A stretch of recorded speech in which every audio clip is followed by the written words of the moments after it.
got about 9 o'clock. Call the meeting of the Camino Real Regional Mobility Authority, May the 23rd, 2012. Do we have a quorum? Mr. Diaz, do we have any public commentary? No, sir. Okay. Item number 3, approval of the minutes of our last board meeting of April the 11th. Do I hear a motion to approve? Moved. Second. Second. Further comments? Hearing none, all in favor say aye. Aye. Opposed, same sign. Done. Thank you. Number 3. Oh, let me, first of all, I guess we have a special guest today, if you will.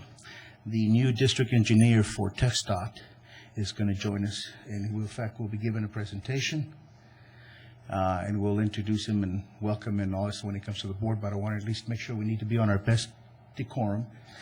We got the boss here, and we certainly don't want to have him take anything negative back to the commissioner, so. We'll follow your lead. That's going to be tough. Well, there goes a meeting. Item number 4, presentation and status report on the proposed aesthetics improvements for the Loop 375 Cesar Chavez Border Highway Managed Lanes Project by the Texas Department of Transportation. Ta-da! Welcome.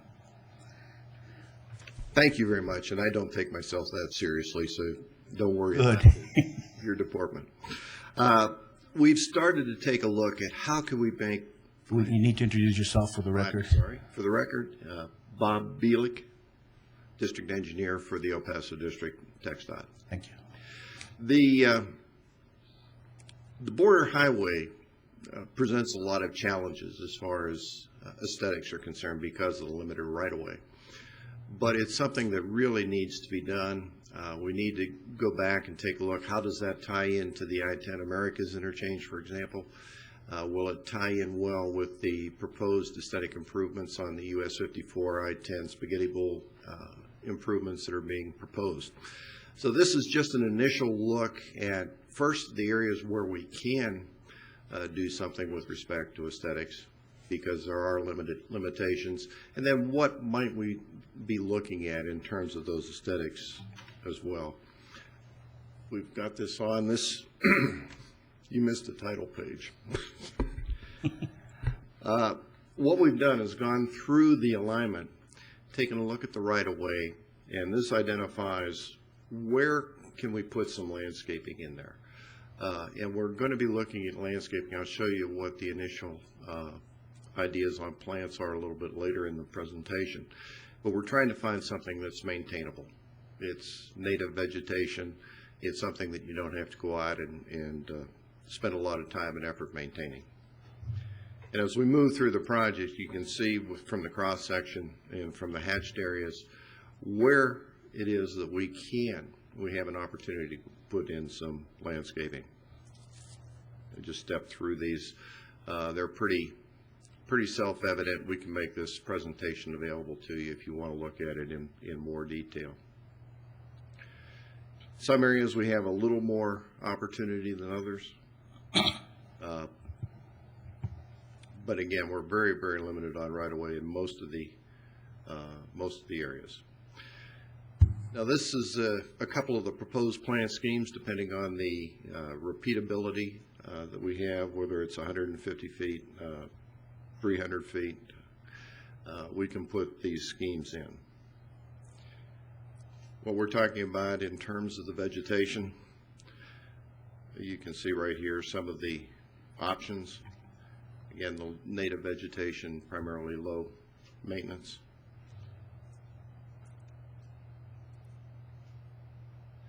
This is what's existing along the right-of-way.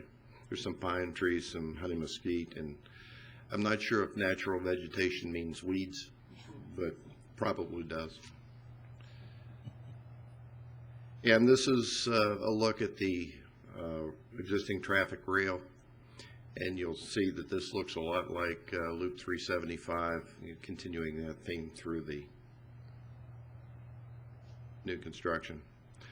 And this is a look at what might happen on the proposed noise wall. Again, carrying the same color themes through the project. Now, these are the existing bridge structures.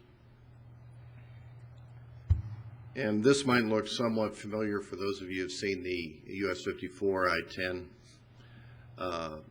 spaghetti bowl proposals. The star, the color scheme is very similar to that on the on that interchange. We have to go in, prepare the existing bridges, paint them, put in the anti-graffiti covering so that we don't get too much graffiti on these. This is another option.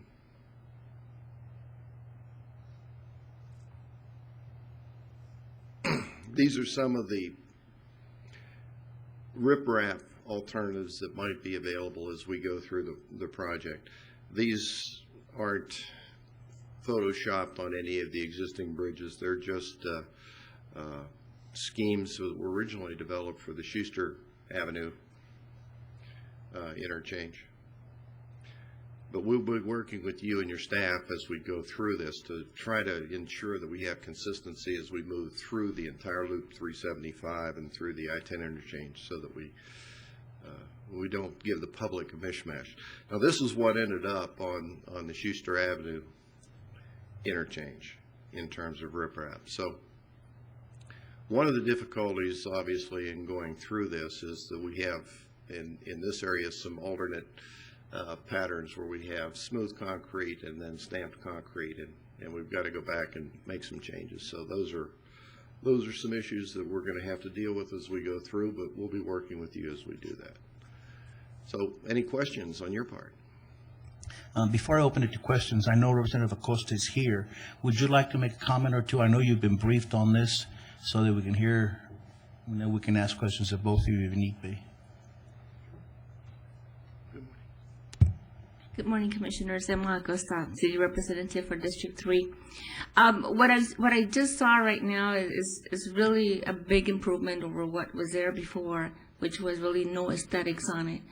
Obviously, I think it probably requires a little bit more work on it to see the final rendering. Am I correct, Mr. Villa? Yeah, a lot of work, actually. Okay. So, but I think this is a move in the positive direction. When we have the first toll road, as I said before, it should be something that we are proud of, and something that other people, when they see a toll road, will not be so scared about having a toll road in their neighborhood, and saying, well, we're going to have to pay more, but it looks just as bad, or it looks worse. One of the biggest issues was that a lot of the pine trees had been removed during the reconstruction process. And we had a lot of individuals that were upset because the pine trees were removed and there was nothing to be put in its place. So I think this is a step in the right direction. I can hardly wait to have the final rendering actually displayed. I mean, even just the improvements over the overpasses on that stretch of Cesar Chavez Road is a big, big improvement. And I want to thank all the members of the RMA for making this happen. I want to thank Mr. Bilic for actually paying attention to what the residents of that area would like to see, and including the sound walls, which we had not even seen until last month.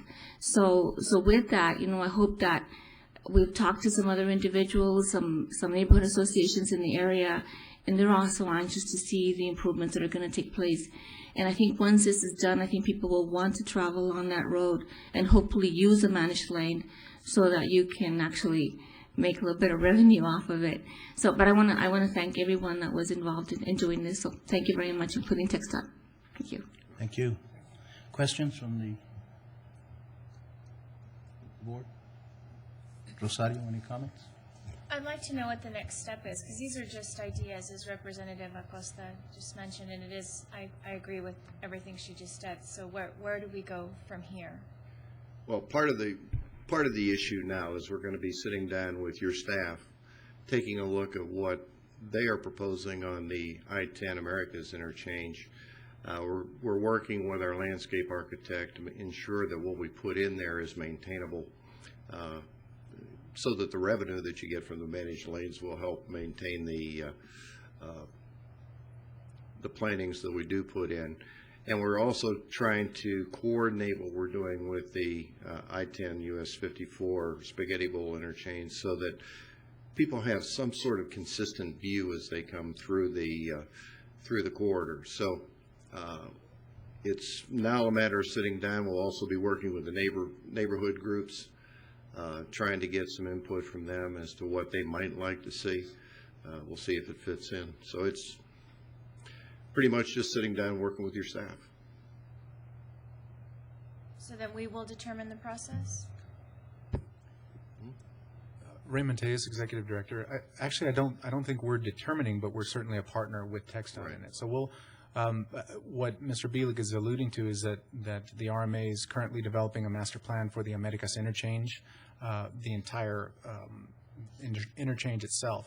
Once that master plan is done, then I think TxDOT wants to make sure that what they do on that southern portion of Loop 375 and the Chavez corridor meshes well with the interchange. And that makes a lot of sense because, as you know, in fact, as we'll see later in this agenda, we are actually pursuing the development of the piece that connects the Americas interchange to Cesar Chavez. So we need to make sure that it flows well. So I guess the ultimate answer is we'll work cooperatively to make sure that all of these plantings, all of the aesthetic and landscaping plans mesh. So the Americas interchange master plan is being developed and should be, I'll get you a date on that. Once that's complete, then we'll sit down with TxDOT and make sure that that everything flows well.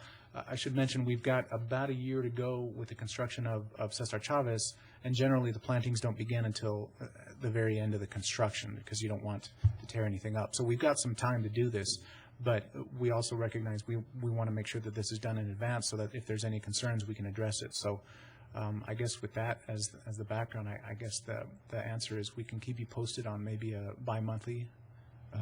So I think we need a more defined design based on, now that we have kind of the ideas, the parameter of the ideas, rather than just kind of these open-ended concepts before we approach public comment. Agreed, absolutely. And that's why we're starting early. We don't want to wait until the last 6 months of the project and hurriedly try to get through that. So we're starting a year ahead of time to try to do that. And in that regard, I think Scott has committed our GEC to work with TxDOT, because obviously they're a little shorthanded as far as landscapers is concerned, so we can actually ramp up the project a little quicker and also have more input into it. So, and I think our GEC has agreed to work with them. We're certainly available if you all need it. Yes, absolutely. And we've made that offer before. That offer's on the table from Scott on behalf of the authority here. So hopefully, but next time we meet, we'll have a little bit more concrete, definitive schema for, as I said, not just Cesar Chavez, but also the rest of it. So it looks like it was done one continuous. Well, actually, let me. I'm not sure that we'll be ready for the next time we meet. We meet obviously every month. I don't think we'll be ready by then.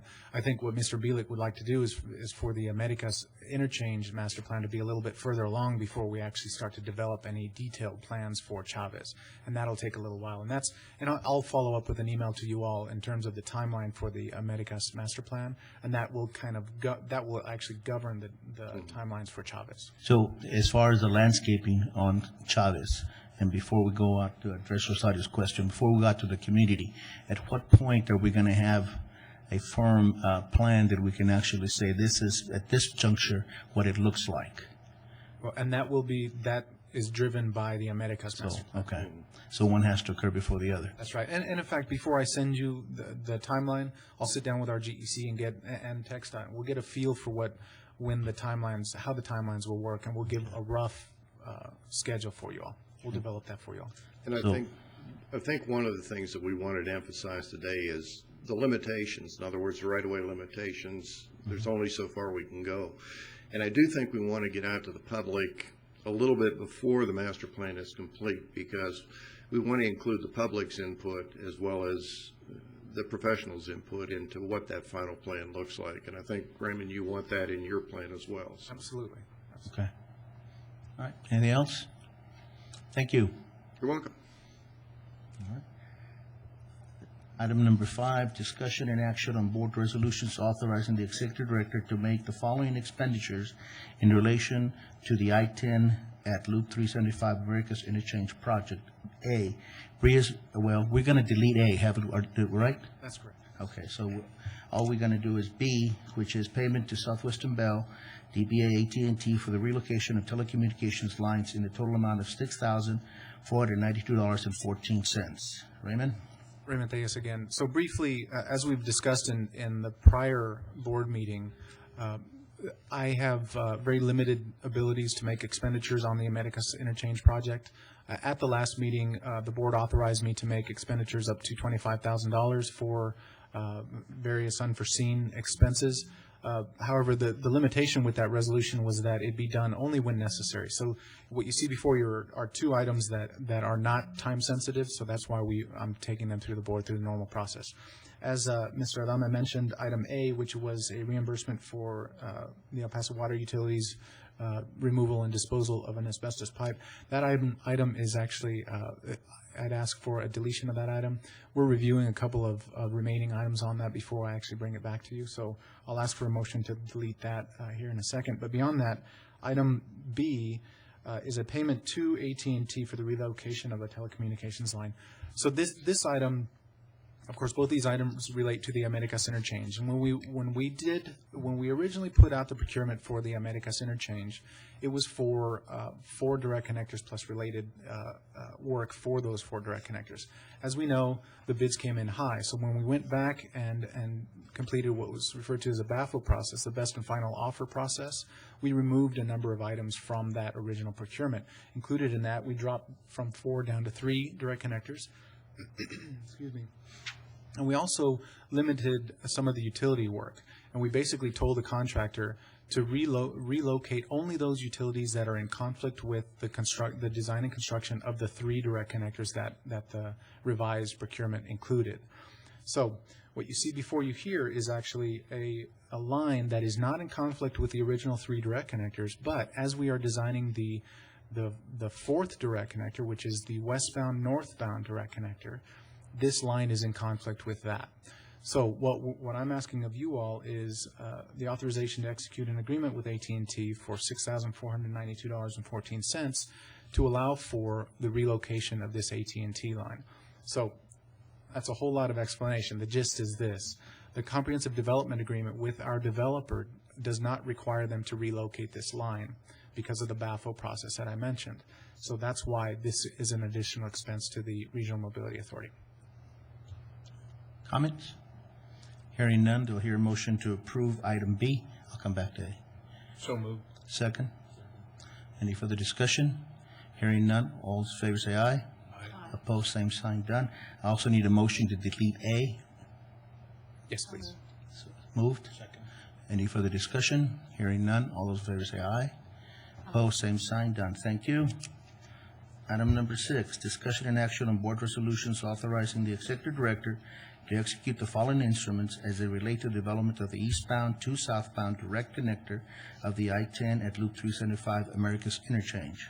A, amendment number 1 to a project development agreement with the Texas Department of Transportation dated March 22nd, 2012. And B, work authorization number 15 with Atkins North America, Inc. as the CRRMA's general engineering consultant. Raymond?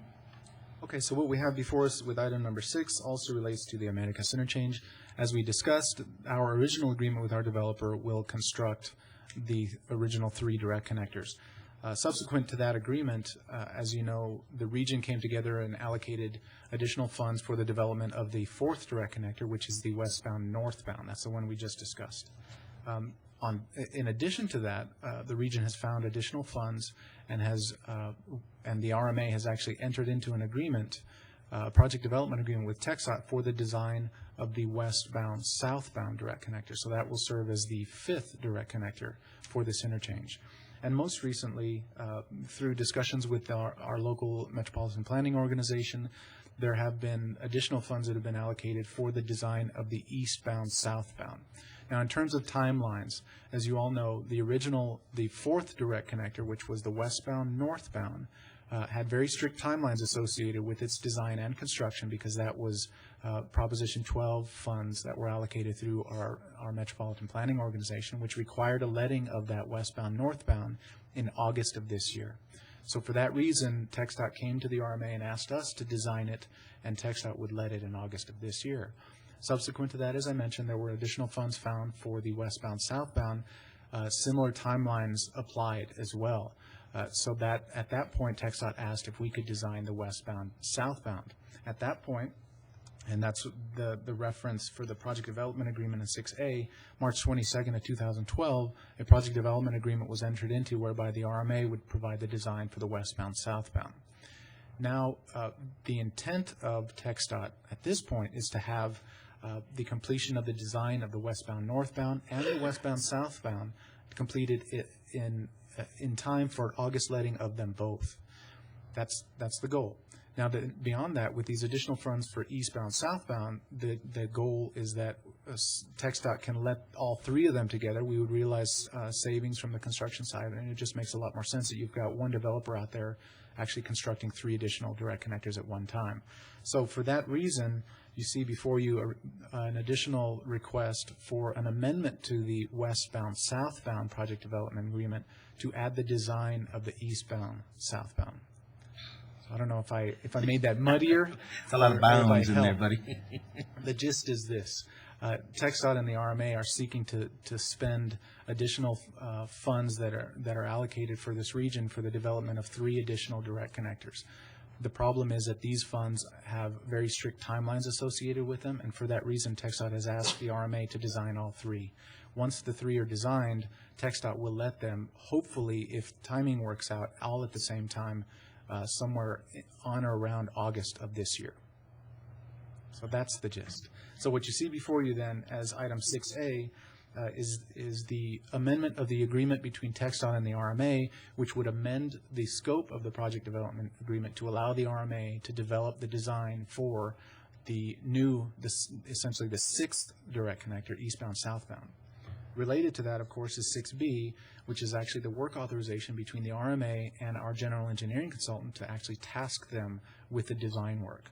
The design work on this one, an very expedited schedule, will be 2 months. Right. Yeah. Yes, ma'am. I'm sorry. The 2.7 million, 2.750 for item 6A, that is just for the design work that's being provided by TxDOT for us to design the eastbound, southbound. Actually, the 2.75 is the amended amount. The original amount for that project development agreement was $2 million, and that was for the design and essentially the oversight of the design, which includes reimbursement of my salary and that sort of thing. That $2 million was for the westbound, southbound. We've added $750,000 for the design of the eastbound, southbound, as well as my. So that covers both the west. Yes, ma'am. 2.75 covers both westbound, southbound, and eastbound, southbound. Okay. And I ought to bring a map next time. Yeah, maybe a little graphic would help.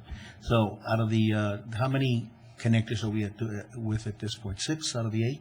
Yes, sir. So this will, if we're able to work out the construction schedule, then at the end of this, we'll actually have completed 6 of the 8 direct connectors. Plus, TxDOT is looking at other projects to complete some of the other related work to the interchange improvements. Any other? Can we make a motion on both of these? I think if you don't mind, I'd request Well, separately, yeah. because we have separate board actions for each. So if you don't mind. Move to approve item 6A. Second? Second? Second. Further discussion? Hearing none. All those in favor say aye. Aye. Opposed, same sign. Done. Need a motion on B. Moved. Second. Second by David. Further discussion? Hearing none. All those in favor say aye. Opposed, same sign. Done. Thank you. Item number 7, discussion and action on a board resolution regarding the submittal of a request for financial assistance to the Department of Transportation for the Americas Interchange Managed Lanes Project. Raymond. Okay, I alluded to this project earlier. As you know, we had our general engineering consultant before you, I believe it was last month, explaining this project. And essentially what the Americas Managed Lanes project is the connection between the Americas interchange, which is the I-10 and Loop 375 interchange on the east side. It connects from there, the project limits are essentially from that interchange south to where the Cesar Chavez managed lanes pick up, roughly around the Zaragoza port of entry. So essentially what the Americas Managed Lanes project is that connection between I-10 and Cesar Chavez. with the completion of this project, we will have fully operational managed lanes from Loop 375 I-10 interchange all the way to just shy of US 54 on Loop 375. So it's a great project that will really bridges that gap. So, as you know, the Americas Managed Lanes project was a project that was envisioned within the 2008 Comprehensive Mobility Plan, and within that plan, there were funds allocated to the RMA in approximately the amount of $151 million. Those $151 million were provided to the RMA's discretion in terms of how we would pursue the various toll projects. So, what you see before you is a toll equity application request to TxDOT to allocate the funds for the development of this project. At this time, and it's very early in the process, and this is actually, I should mention, this is the project that we discussed at the last meeting, whereby we're essentially pursuing this in two phases, where the initial phase will be procurement that we will let later this year, seeking the development of the environmental and the schematic portions of the project. Once those are complete, then we'll take those documents and actually issue. And at that point, you'll decide whether we want to pursue a design build or design bid build scenario for this project. So, but in order to get to that procurement, well, actually, let me rephrase that. We have funds to get to the procurement, but we don't have funds to pay for the environmental and schematic and ultimately the design and construction. So this application to TxDOT is for the allocation of those funds as envisioned in the 2008 Comprehensive Mobility Plan. And so with that in mind, the application itself seeks $37,600,000. And again, it includes the environmental and schematic phases as well as the design and construction. The toll equity application process requires 2 readings at the Texas Transportation Commission. This application then, once it's submitted, will go to the Transportation Commission for initial preliminary reading and hopefully approval, at which point we will begin negotiations of a financial assistance agreement. Once that's approved, then the financial assistance agreement goes back to the Transportation Commission, at which point I will come back to you all with a final agreement for the allocation of those funds. Now, Raymond, are we seeking a grant or are we seeking a loan? We are seeking a grant. So we don't have to pay it back? That's the intent, absolutely. Always. It's good news. Yes. Any other questions? How long does the process take? Generally, the process, well, I shouldn't say generally. I'm hopeful that the process will take as little as 2 months, maybe up to 3 months. We're submitting it a little bit late for the June Transportation Commission meeting, but I'm hopeful that they'll show mercy on us and take it for June. If not, it pushes us to July. But even if we push out to July, and then we've got a couple of months time there, we can still make our proposed procurement schedule. So either way, I think we're going to be okay. Yeah, it'll be fast track. Yes. Okay. Any other comments? Is there a motion to accept, I guess, item number 7, or request for financial assistance? So moved. To hear a second? Second. Second. Further comments? Hearing none. All those in favor say aye. Aye. Opposed, same sign. Done. Thank you. Item number 8, discussion and action on a board resolution authorizing the executive director to execute a work authorization number 14 with Atkins North America, Inc. as the CRRMA's general engineering consultant as it relates to the I-10 corridor aesthetics improvement project. Back to the project aesthetics. Okay. Yes, sir. As a reminder, the I-10 aesthetics corridor project was envisioned in various steps. Generally, the project had 2 steps. The first step was the development of a conceptual design plan. That has been completed. The next step then is the development of the design documents, the actual design and the construction of the project. However, because of the nature of this project, it requires us to take an extra step. Let me step back for 1 second to kind of lay out the groundwork for this project. As a reminder, what we're looking at doing here is developing aesthetic improvements to I-10. The way that it was envisioned through the Comprehensive Mobility Plan was that it is a cooperative agreement between TxDOT, the RMA, and the City of El Paso. The City of El Paso would provide the artistic guidance for the improvements.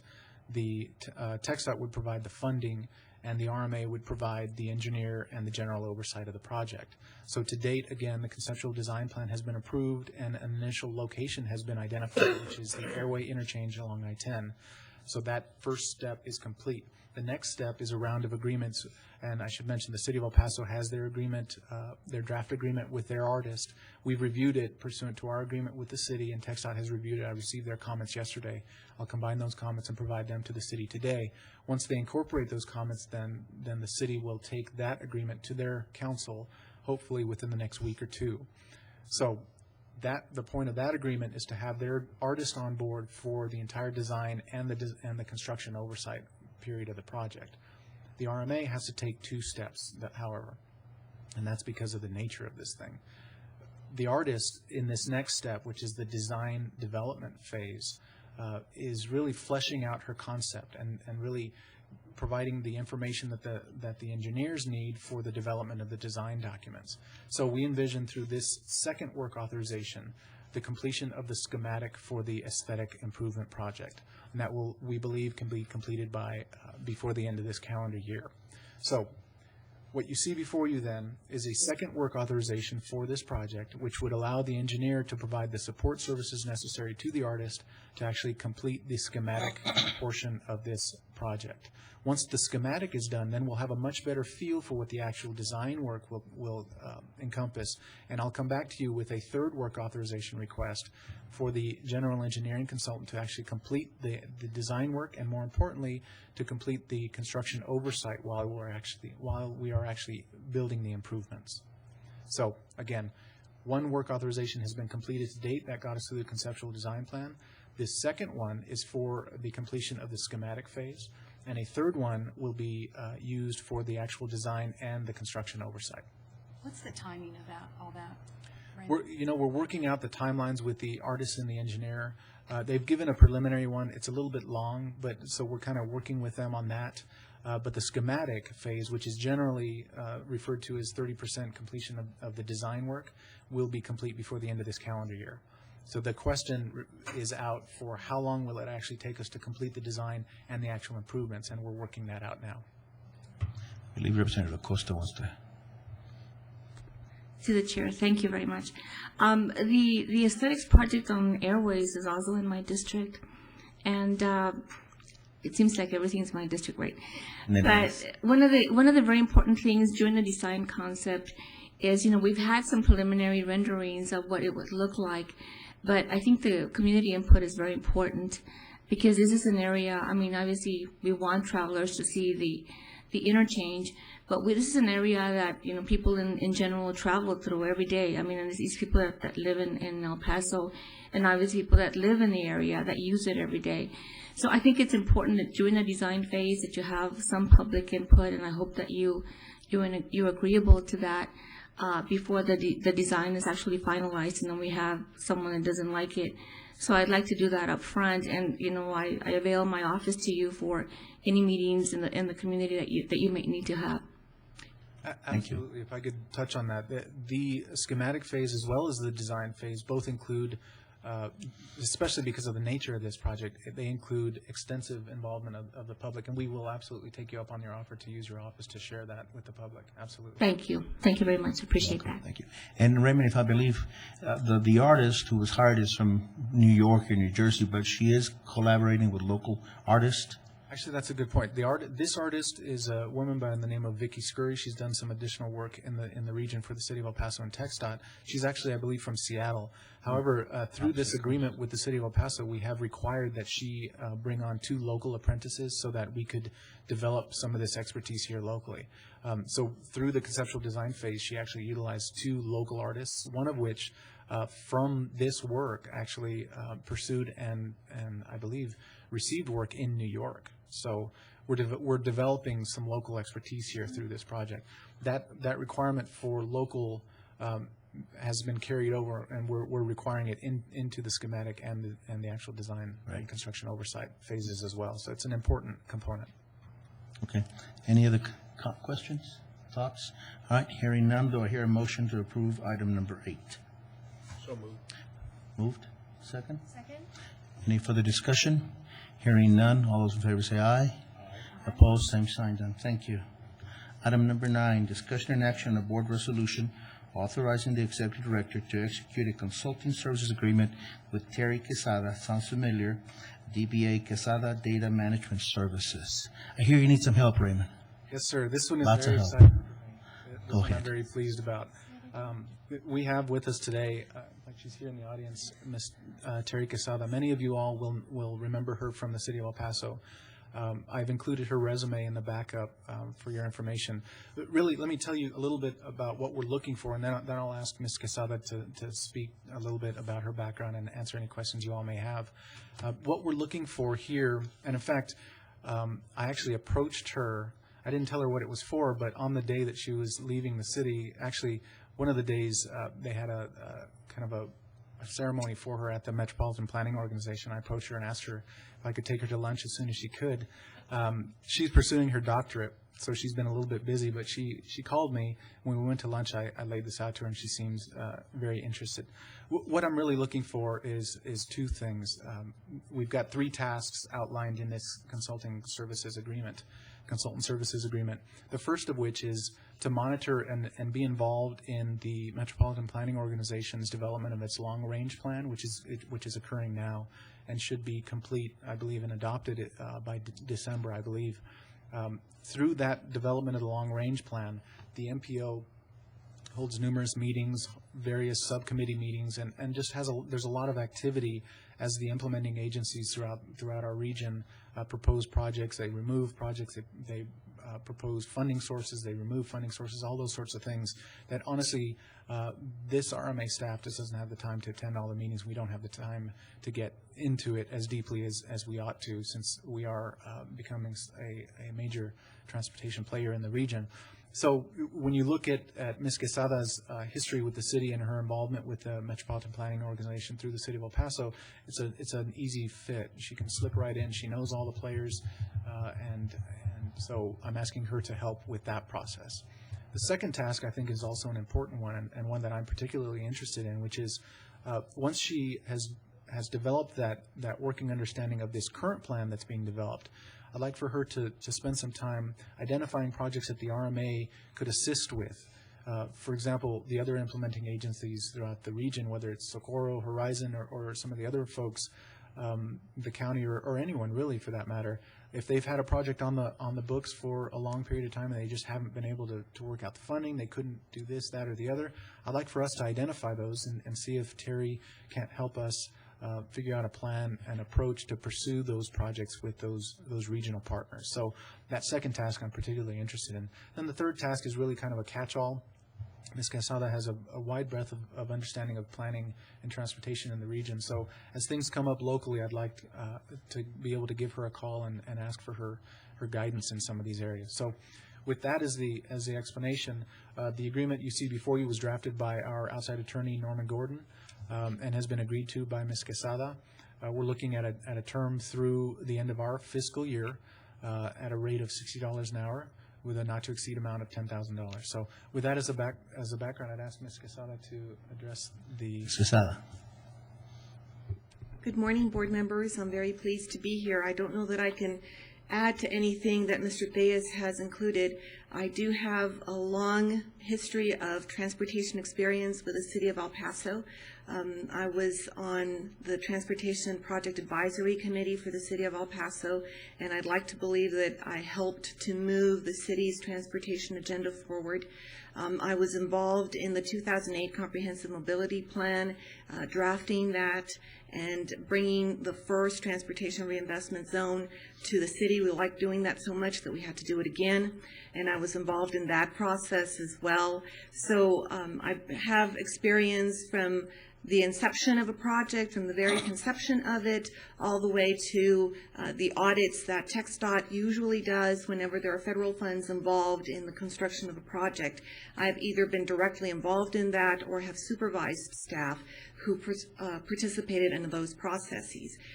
My experience is not only limited to transportation, but I have also participated in the development of bond programs, presenting those to the public, so I have experience with public involvement.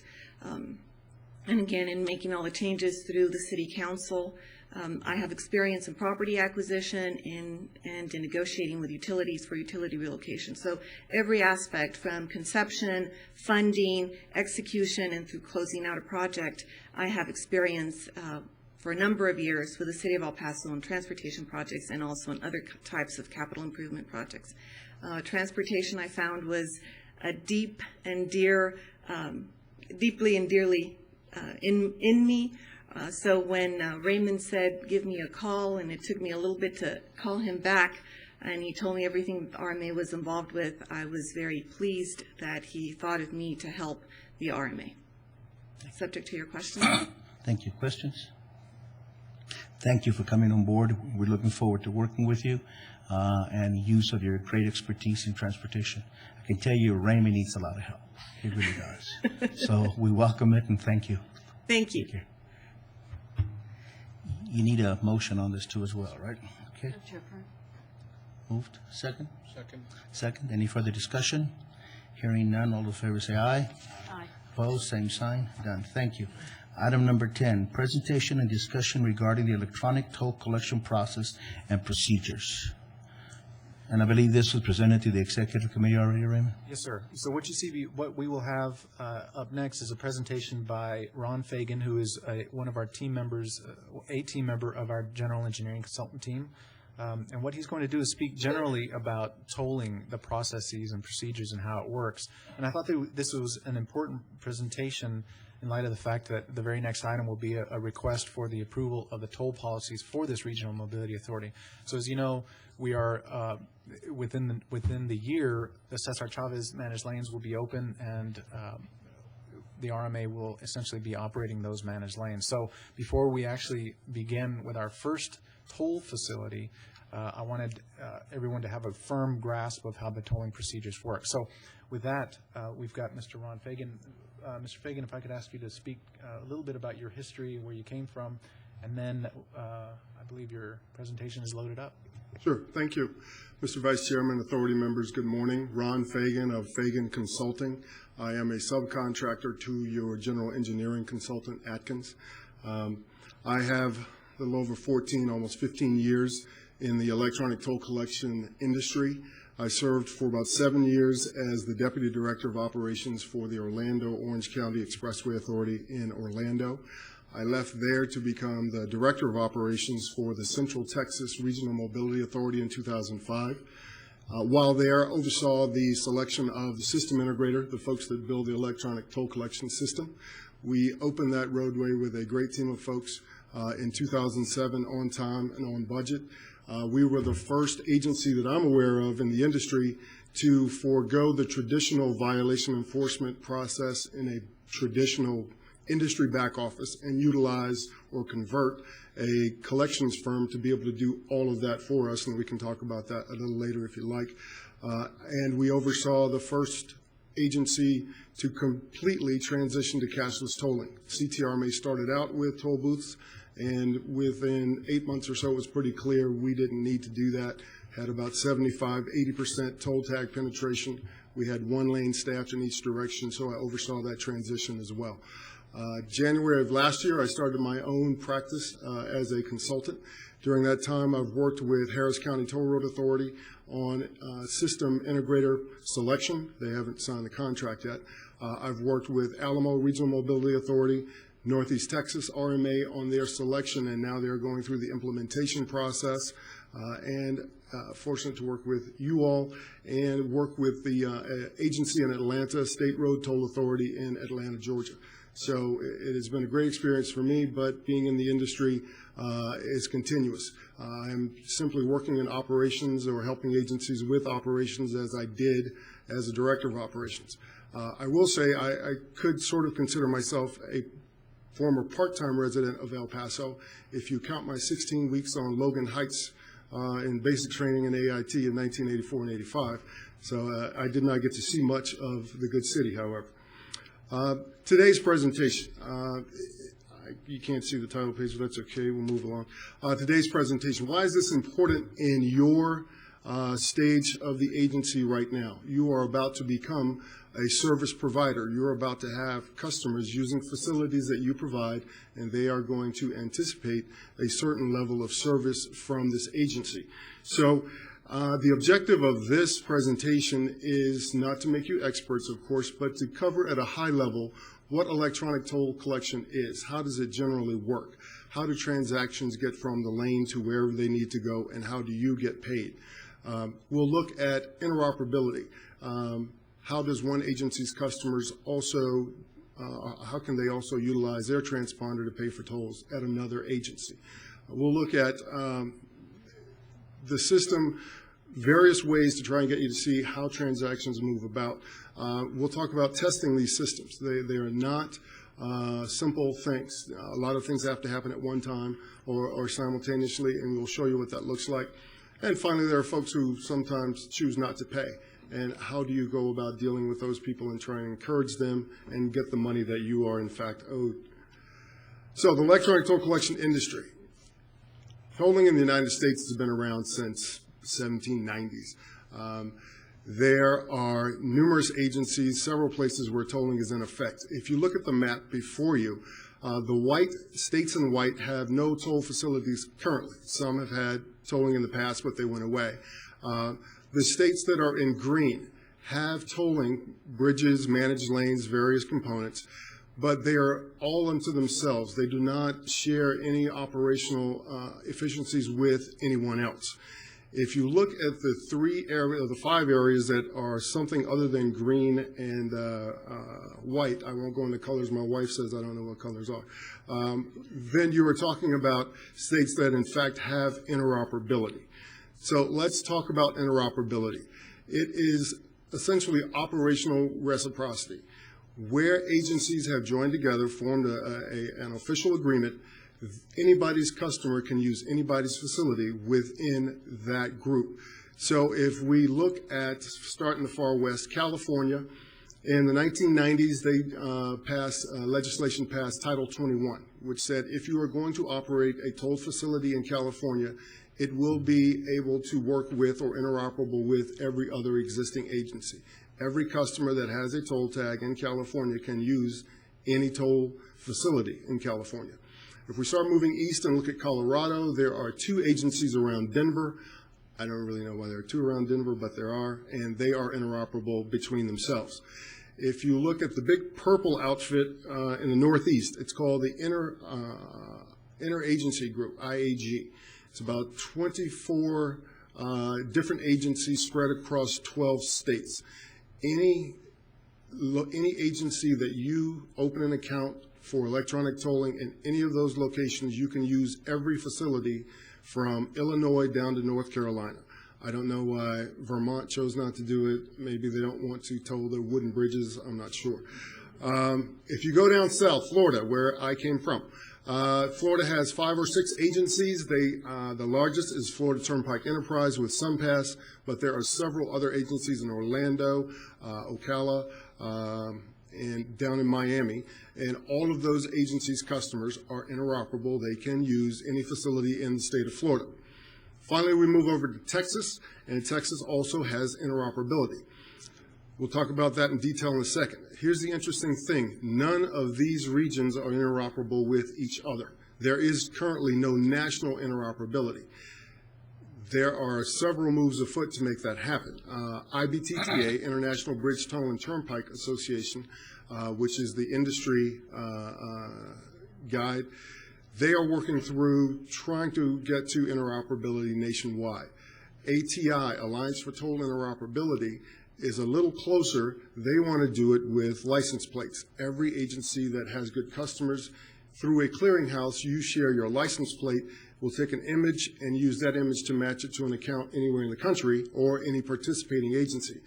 Those things are a bit off. ATI is probably a little ahead of IBTTA, but at least there are folks working through or looking at national interoperability. So let's look at Texas. 7 agencies. I include you all because you will be there very soon. Here is a key to this. Only 3 of these agencies open accounts, issue toll tags, have customers. That's Harris County in Houston, North Texas Tollway Authority in Dallas, and TxDOT, or Toll Operations Division of TxDOT. None of the mobility authorities to this point operate a back office. None of them issue toll tags. So a customer is considered someone that shows up on your facility, and the toll is paid by that home authority once you send that request for payment for the toll. So let's look at how these agencies communicate. Originally, when it was just 3, they had a peer-to-peer connection. Every agency was directly connected to the other to share transponders, to share license plates, to reconcile funds. That was going to become a spaghetti bowl as more and more people came on board. So several years ago, North Texas paid their system integrator, ETC, to develop what we call the interoperable hub.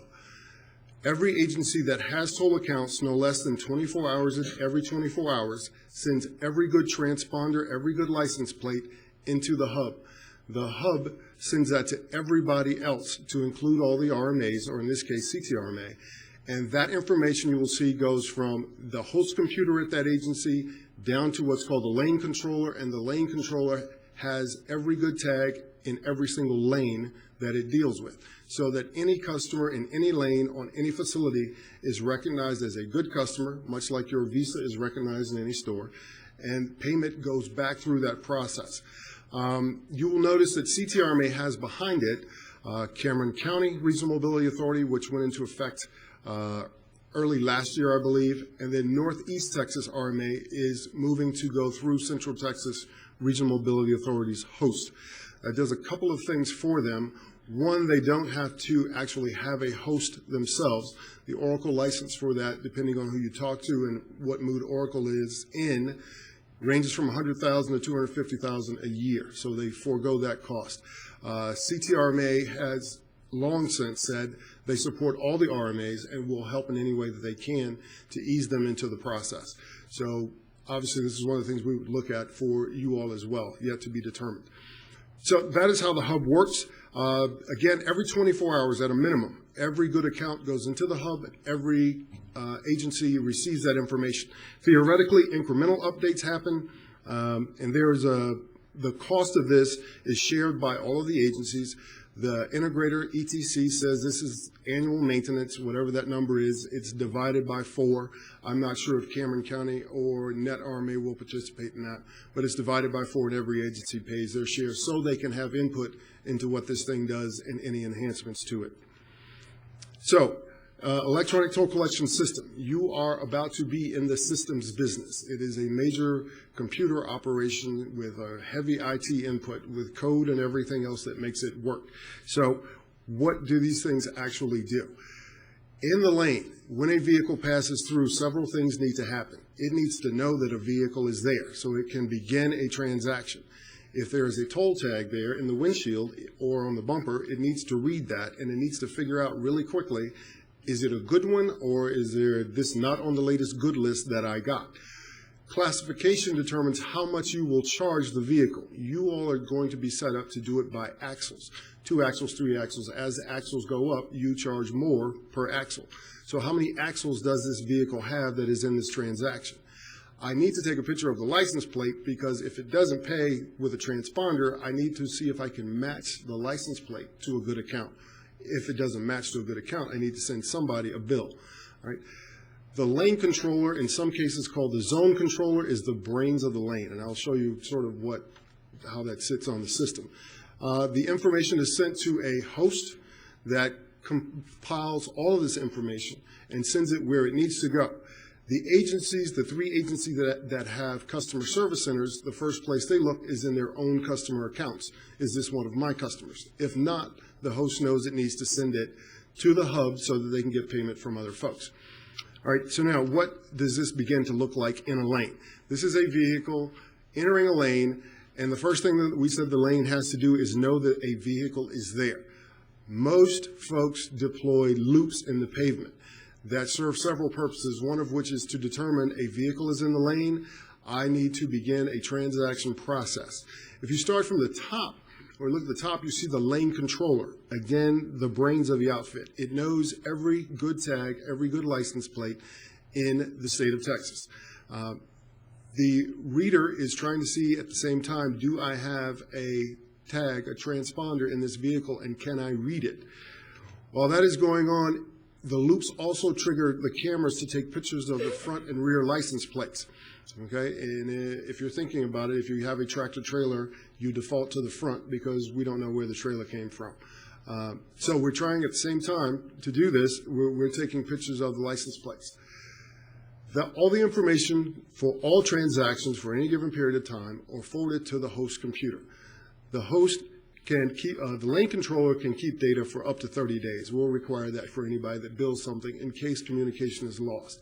But the host computer now has to make decisions about what to do with these transactions that it has, transactions and images. Again, if you own a customer service center, the first place it goes is to your customer service center to match with your customer accounts. Otherwise, it will go to the interoperable hub so that the hub can say, this belongs to Houston, Dallas, or wherever, and sends those on for payment from those folks. This slide just shows there are a lot of things going on at 60, 70 miles an hour in a hurry in a lane.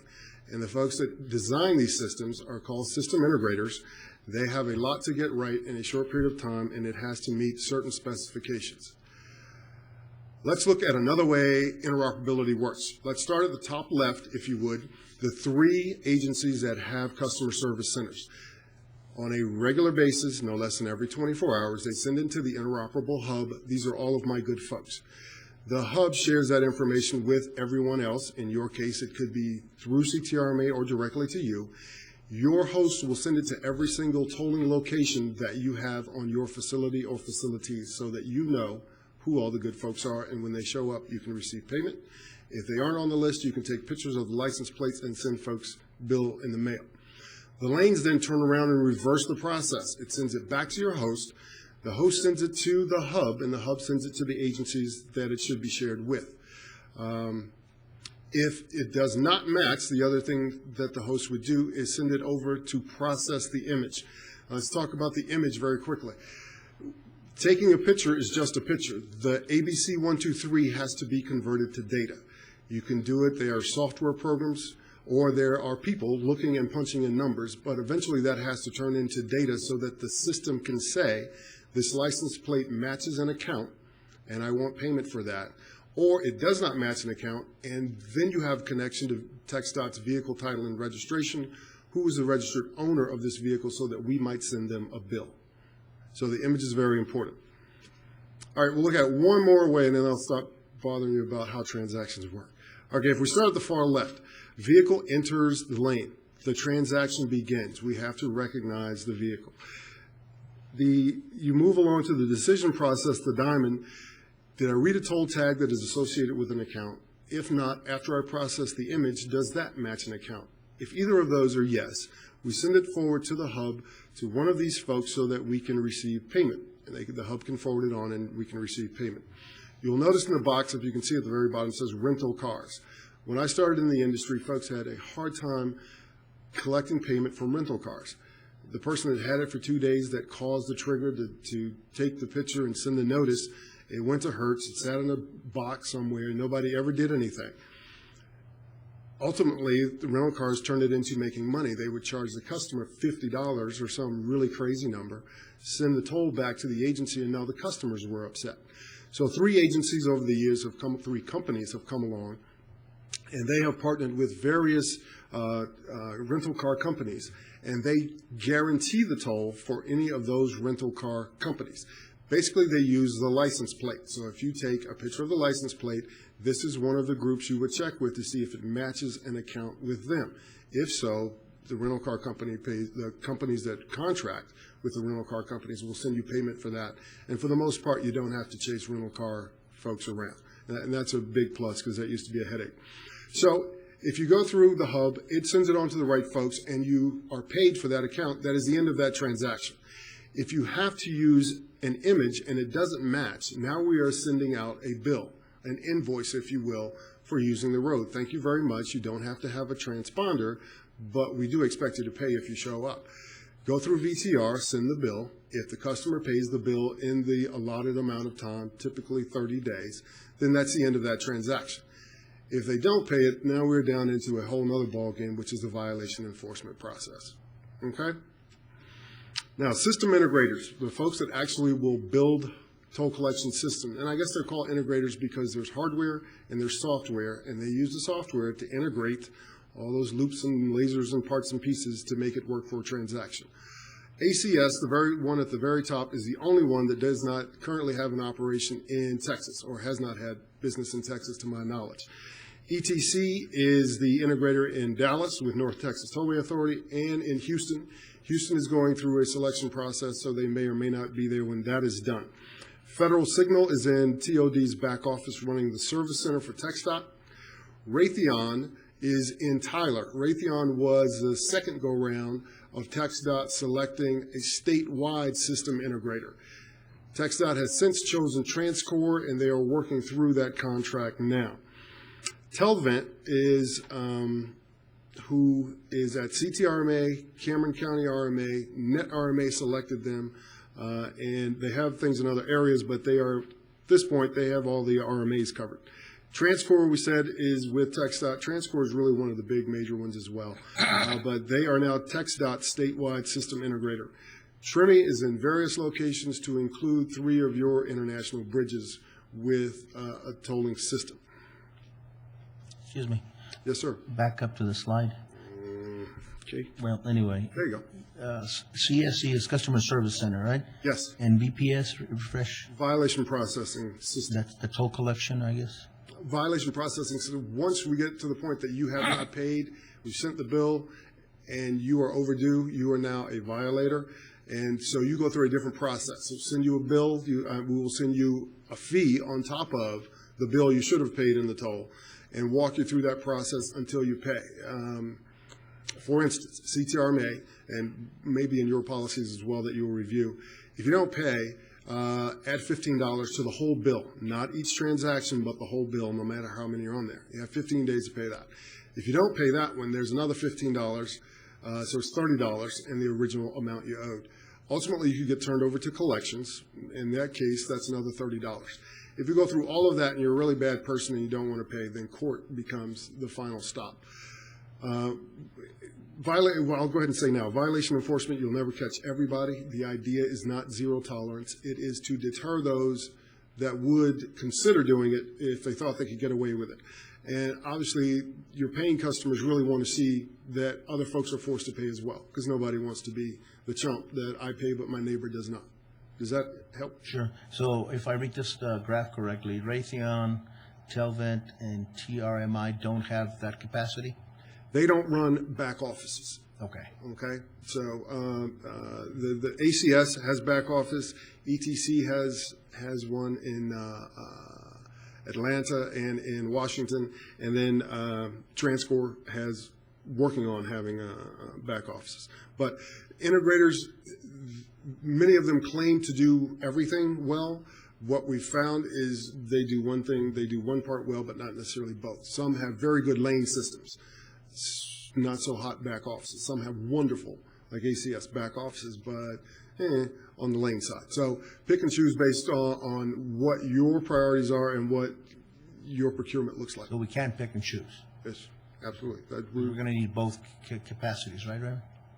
That's correct. And in fact, Mr. Fagan is part of the team that is helping us through this process for the Cesar Chavez project. As you'll recall, we have $2.4 million to do the due diligence portion, and that's what they're engaged in right now, working on the procurement side of the integrator portion. Thank you. Very good. System testing. I sat in a meeting once early when I got to CTRMA, and they asked why we had to test because don't these systems just work? And the answer is no, they don't. And when they go sideways, if it hasn't been thoroughly checked out, folks are going to be looking at you all because the agency's reputation is on the line, quite honestly. At the a nice quote from the book, First Break All the Rules, at the lowest level, customers expect accuracy. If they opened an account and they come through your lane, they expect you to get it right.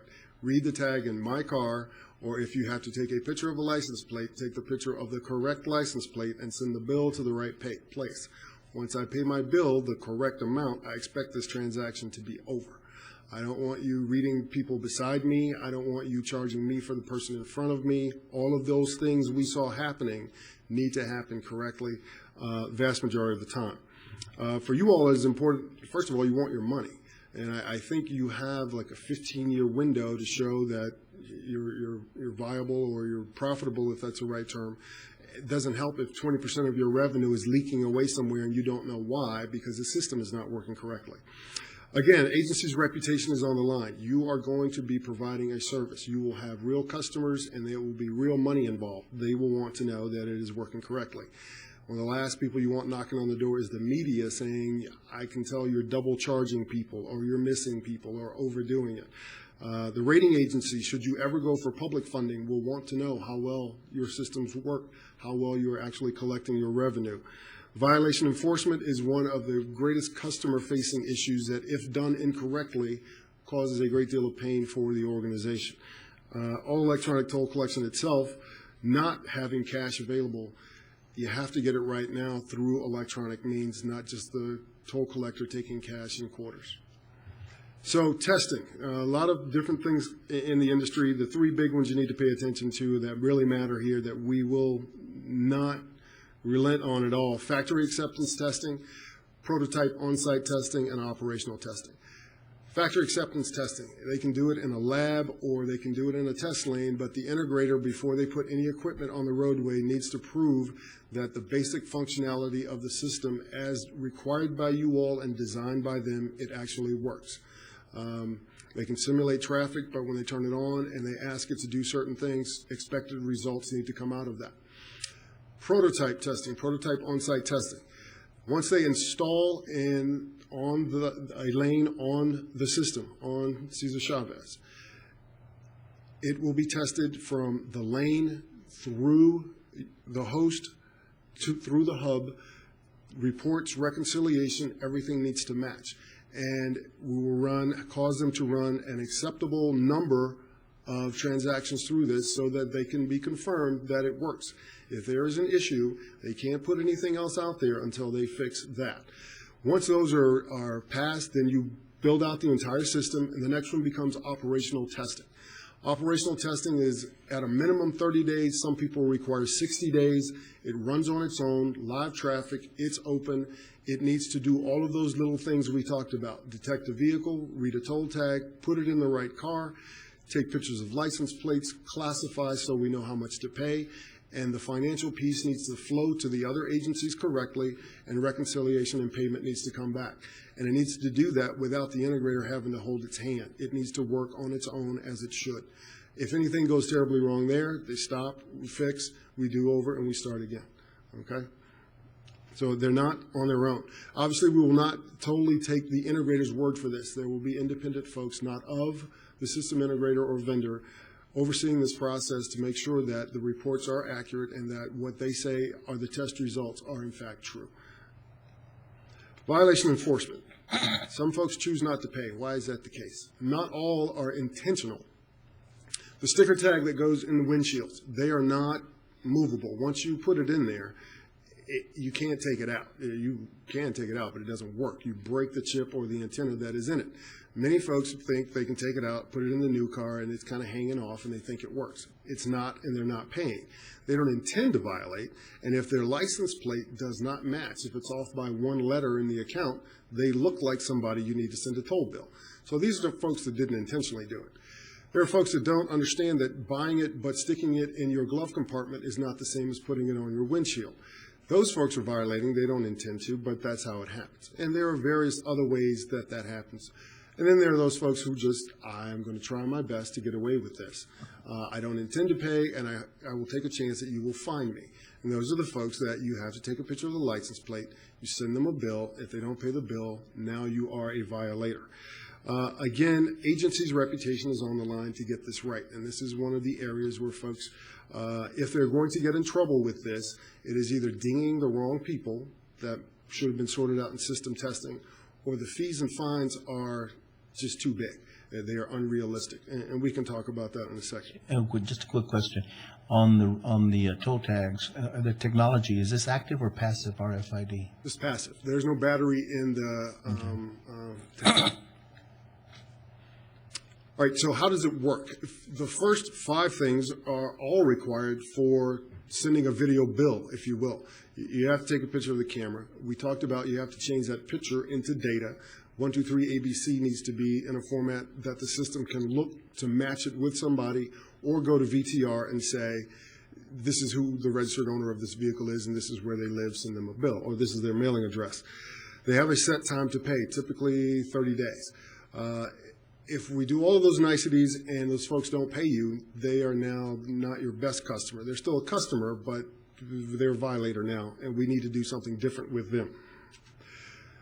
Your authority to go after these folks is in the Texas Transportation Code, Section 370.177. And it allows you to charge an administrative fee to these folks up to $100 per transaction. Give them 30 days to pay, and court becomes an option. Going to court, they face additional fines up to $250. That is up to the judge, which you all will try and work through with them.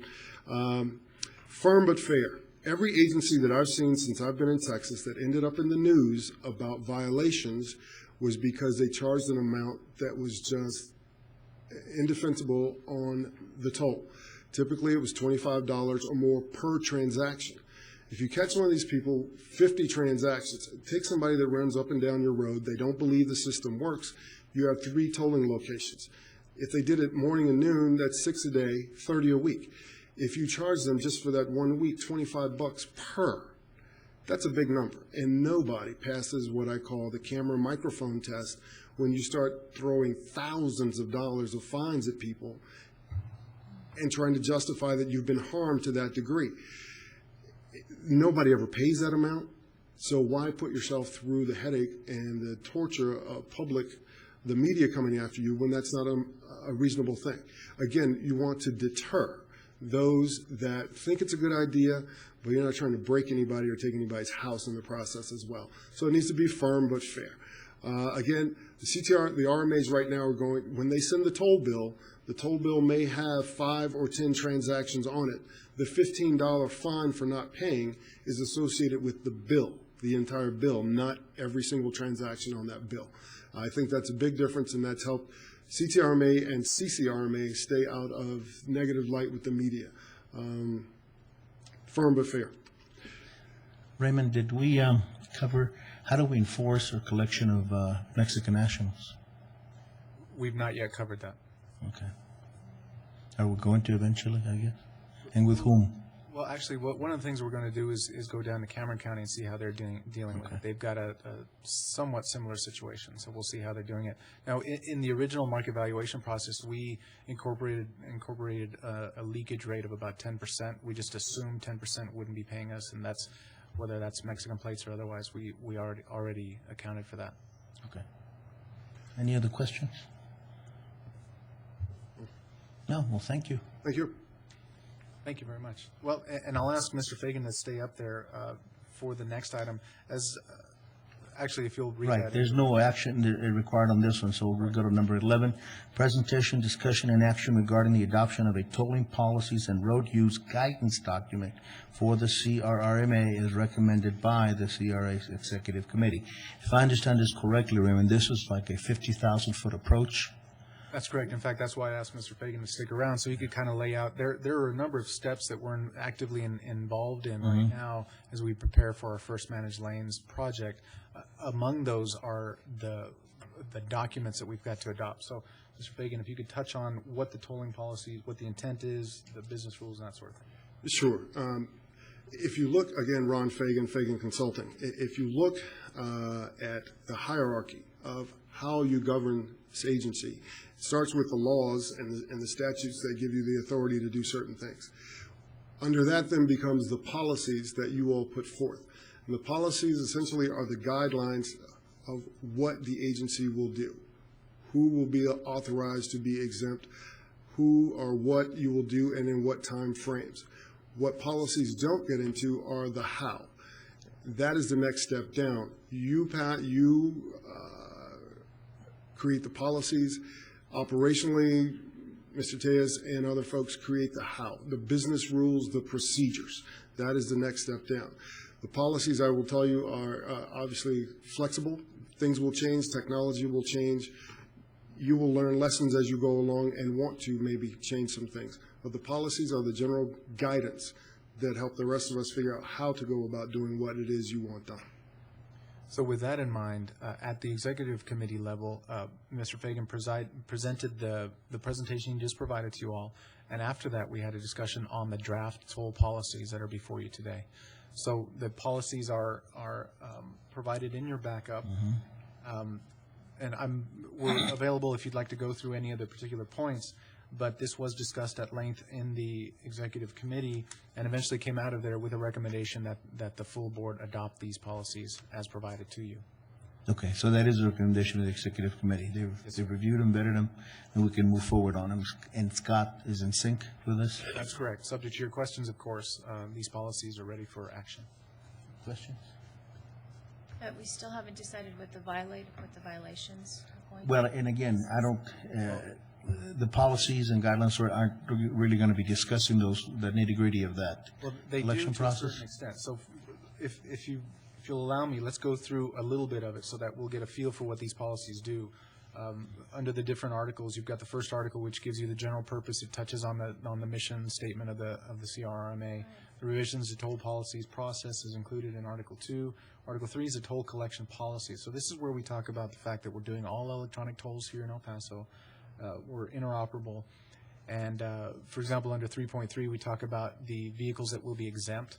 For example, emergency and military vehicles are exempt by statute. Beyond that, one of our guiding principles as directed by the City of El Paso once this Regional Mobility Authority was created was that transit operators be, or rather the transit system, the Sun Metro and also the county transit system also be provided free access to our managed lanes and toll facilities. So that's included in there as well. 3.4 is where I was trying to get to, and that deals with the toll rates and the fees. So the rates themselves were established through the market valuation process that went through and was ultimately approved by not only TxDOT, but the Regional Mobility Authority as well as the Metropolitan Planning Organization. Beyond that, then to answer your question directly, there are administrative fees for unpaid tolls, and those are included in here. That's what Mr. Fagan was referring to when he spoke about the $15 fees.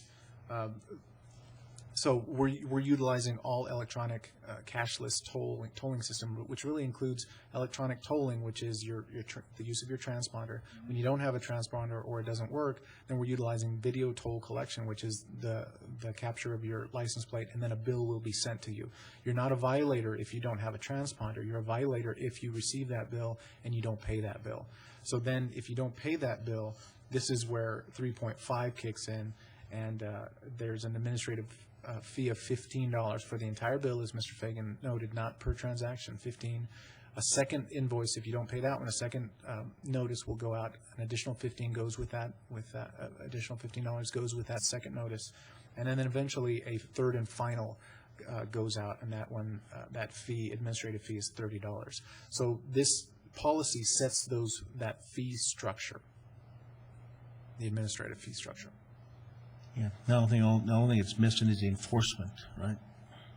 Right. Well, the next step after that is then, of course, the courts.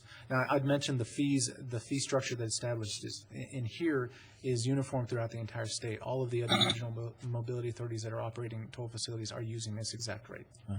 But bottom line at this point, I mean, we can go to court, but if you're a Mexican national, it's not going to have any impact. So if I understand you correctly, we're going to resign ourselves to the fact that we're going to bleed to the tune of 10%?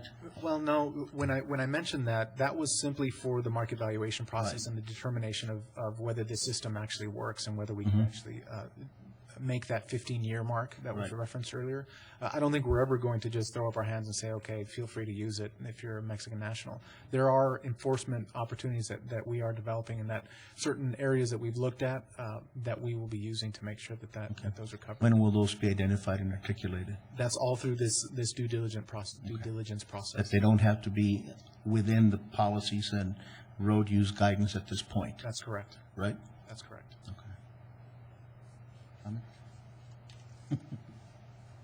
All right, you need a motion to approve the policies and road use guidance document as presented. Do I hear a motion?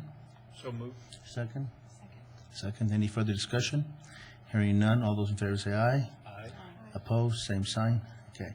Item number 12, we're down the finish.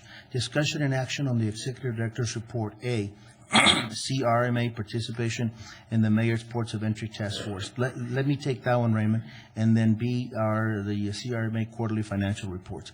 Raymond and I sit on the Mayor's Task Force. There was a meeting, I believe, yesterday? Monday. They've broken the task force into subcommittees. I believe you and I are on the technology one. I'm on technology and you're on another one. Infrastructure. Exactly. So we're moving forward. There's not much to report, obviously, at this time, until the subcommittees get together and start actually doing their work, which is where all the hard work is going to be done.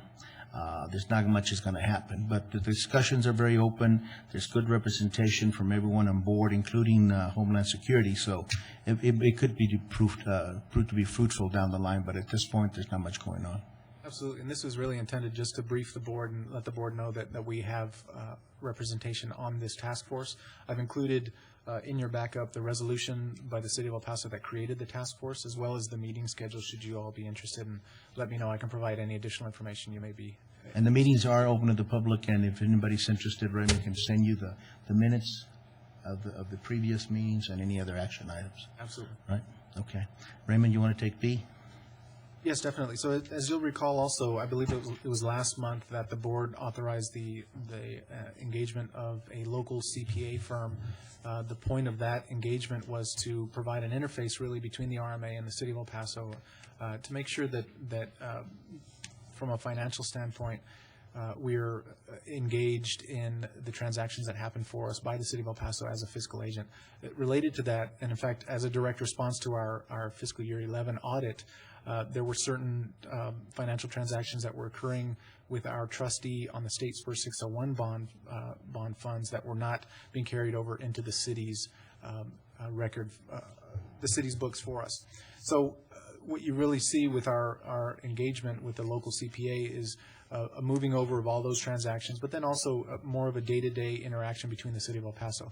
One of the real benefits of that agreement that we're going to see here is the development of quarterly financial reports. We're developing those now.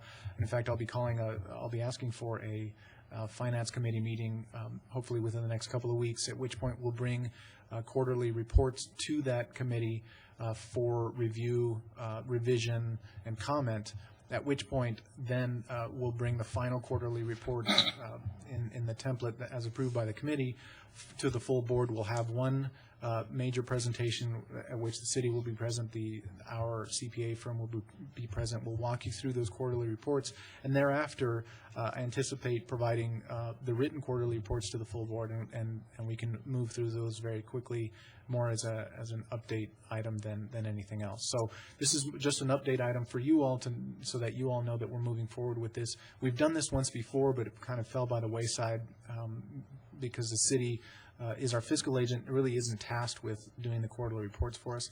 That's really the benefit of bringing the CPA firm on board. So I think we'll be ready, I believe, at the next board meeting. Again, I'll ask for a finance committee within the next couple of weeks. So again, this is just an update. So subject to your questions, that's all I have for you today. Questions? Okay. Before we adjourn, let me thank Representative Acosta for her comments and participation, and to our new district engineer, Mr. Bielik, or Bill, whatever the case might be. Thank you for coming and joining us. Do I hear a motion to adjourn? Second. All in favor, say aye. Aye. No? We're done. Thanks. We get the time for the record? Yes, the time is 10:24.